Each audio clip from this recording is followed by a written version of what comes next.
मगाच्या भावान भयणो असलीच आयज हेच परिस्थिती आमी आयच्या दोन्ही वाचपांनी पळयता.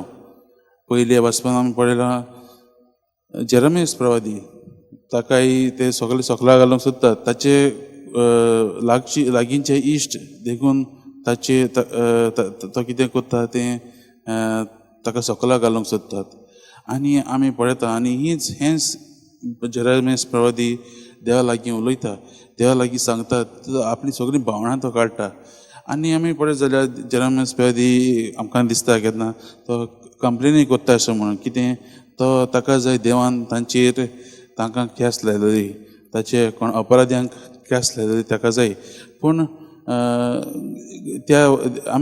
आमकां दिसता तो कंप्लेन करता. पूण म्हज्या भावान भयणो आमी पळोवंक जाय की कसलीच भावना ती बरी भावना वा वायट भावना आमी देवाच्या म्हऱ्यांत आमी दिवंक जाय. देवाक आमी सांगूंक जाय आनी तो उक्तेपणीन हें ताचें मागणें तो करता. तेंच आमकां ह्या पयल्या वाचपांत तो शिकयता. दुसरें म्हणल्यार म्हज्या भावान भयणो आयज आमी जेजूचे आनी देवा मदें बचाबच आयजूय आमी कंटिन्यू पळयला. ह्या दिसांनी आमी वाचीत आसात आनी आयकत आसात जेजू मदीं आनी देवा मदीं जायतो बचाव जाता. आनी आयजूय आमी पळयता देवानी परतून नव्यान जेजूचे मारूंक फातर काडले.